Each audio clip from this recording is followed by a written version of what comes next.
The battle for Springfield. Cobra Commander has a plan, and that means no one is safe as the conflict between the Joes and Cobras escalates. Presented by Skybound Entertainment, distributed by Image Comics, G.I. Joe, A Real American Hero, Volume 1, Issue 310. In the quiet town of Springfield, Fang Claw 36 reports to Cobra Central Command that the Springfield Cobras have organized a retreat towards the high school athletics field. Cobra Commander's plan is to lure Serpentor Khan mutated zombie cyborg forces into the stadium for an ambush, steering them straight into a kill zone. However, the Cobra Commander on the field is not the real one, as the real Cobra Commander is in the command center. On the ground, the Joes, Snake Eyes, Scarlett, Storm Shadow, Jinx, and Dawn Moreno are in the thick of it. Meanwhile, Baroness, representing Mars Industries, and the Destro clan join forces with new allies from the Dreadnoks led by Zartan. Fang Claw 36 reports that the plan is working. Serpentor's army is following the retreat right into the kill zone. Cobra Commander says, "This is Cobra Commander. Maintain your position above the fray and keep reporting. I'm returning to the flight, so you'll now report to the Televiper." This, of course, is untrue, as the Crimson Guard has taken the place of the real Cobra Commander in the battle armor. Fang Claw 36 reports, "New development here. I'll send you imagery as soon as I can zoom in and get a clear shot." Zartan has figured out Cobra Commander's plan, realizing that the retreat makes no sense unless they're luring Serpentor Khan's forces into a trap. Baroness, loyal to Destro, informs him immediately. Fang Claw 36 has sent an image of Zartan and Baroness. Cobra Commander says Destro is sticking his stainless steel beak in and using the Dreadnoks as pawns. I'm going to send a message to the arrogant Scott. Televiper, patch me through to the siege in my battle armor. As the Crimson Guard receives a message from Cobra Commander, he is told, "I want you to find Zartan and Baroness and blow them all away." Meanwhile, the battle armor Crimson Guard, posing as Cobra Commander, might fight his way through the zombie cyborgs. Elsewhere in Springfield, the cop who shot Dawn Marie's parents sees her standing over him as the fire blazes.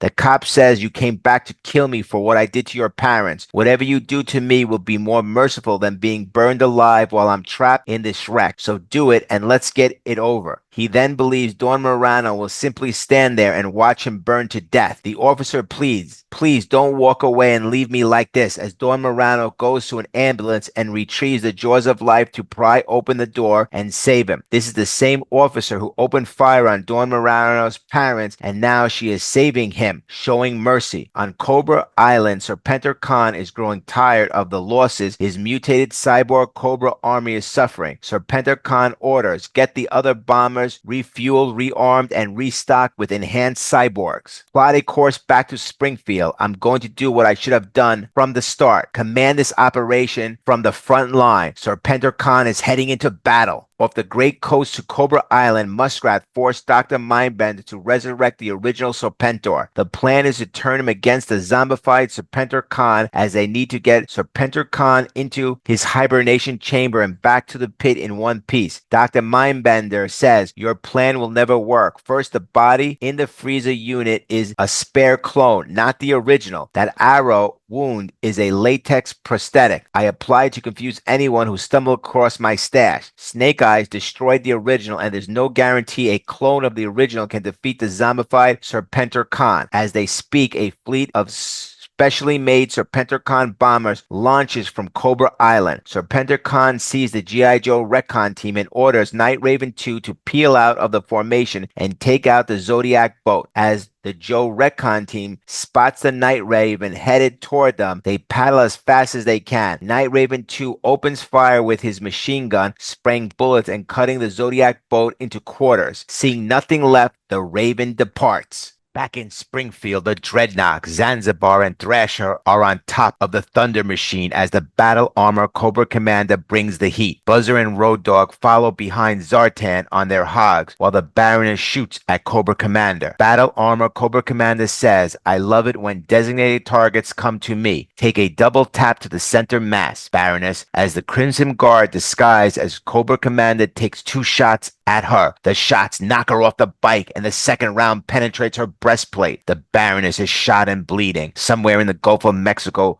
Serpentor Khan sinks to the bottom, but with the laws of gravity, it rises to the surface alongside the Joes. Miraculously, neither the Joes nor Dr. Mindbender were shot when the boat was cut into 4 pieces. Now they must kick their way back to shore with Dr. Mindbender and Serpentor Khan in tow. Zartan rushes to place the Baroness in the Thunder Machine and orders Xandar and Zanzibar to get it running. He frantically searches it for a piece of cellophane, plastic, or an air seal to stop the Baroness bleeding. It looks bad. Meanwhile, Buzzard, Torch, and Road Dogg work together to burn, cut, and strike Battle Armor Cobra Commander in unison. Battle Armor Cobra Commander outnumber Cobra troopers consisting of Frag Vipers and Heat Vipers, see this and throw bombs and use flame throwers to extract them. Zartan, noticing the situation, shouts, "Disengage. We have to get Baroness to an ER as soon as possible," but he knows it won't be that easy. On the other side of Springfield, Scarlett wonders where Dawn is. Snake Eyes spots the car completely engulfed in flames, but Scarlett doesn't see the cop's body inside. Dawn Moreno then appears with the cop and says, "In the end, I don't have the heart to watch him burn." Just then, enhanced Cyborg, zombie, Cobra troopers emerge, shooting. Jinx says, "We came prepared for a recon mission, not for an all-out firefight." As Dawn Moreno turns her back to the police officer, she asks Jinx, "So is that a problem?" Jinx replies, "Not really." While the ninjas are taking down the enhanced cyborgs, the police officer, showing no gratitude or morality, mutters, "That Moreno kid's moral superiority is stuck in my craw. I'll fix her smug behind." He pulls out a gun to kill the person who rescued him, but just then he is blown away by the enhanced Cobra troops. The zombified cyborg Cobras say, "We outnumber them. We can overrun them." The Joes realize they need to retreat and regroup when they see the Thunder Machine coming through with Zanzibar shooting down their attackers. Zartan turns to Storm Shadow and says, "We need to get Baroness to an ER," and then nearest his Springfield general. "Will you accept a truce so we can get her aid?" Storm Shadow responds, "We'll help you get there." The Joes agree to a truce with the Dreadnoks, who help the Baroness, once again putting aside grudges to do the right thing. In the Cobra Commander Center, Cobra Commander says, "Tell me my plan is working." The Televiper responds, "Your plan is working, Cobra Commander." Cobra Commander replies, "That's what I like to hear." The Televiper continues, "See for yourself, the blue dots are our troops and the red dots are the cyborgs." Cobra Commander smirks. They're walking right into the kill zone at the high school athletic field. Such a perfect plan. It saves all of Springfield's infrastructure as well. The Televiper adds, "It's time to launch the Air Armada, sir." Cobra Commander commands, "Give them the attack signal. Operation Avalanche is a go." In Scotland, an Iron Grenadier says, "Lord Destro, we have a satellite transmission from Zartan in Springfield. It's for your eyes only." Destro replies, "Give it to me." The Iron Grenadier hesitates. "I'm afraid it's bad news." Destro, without pause, commands, "Call up the Iron Grenadiers and roll out the heavy air transports." Destro says, "We're going to Springfield." Destro is going to save Baroness while Zartan and Joes are getting her to Springfield General Hospital. Cobra Commander has lured the enhanced cyborg zombie Serpentor Khan's forces to the stadium for an ambush. However, Serpentor Khan is on his way to Springfield with reinforcements. The battle in Springfield is escalating. Next, presented by Skybound Entertainment, distributed by Image Comics, G.I. Joe, A Real American Hero, Volume 1, Issue 311.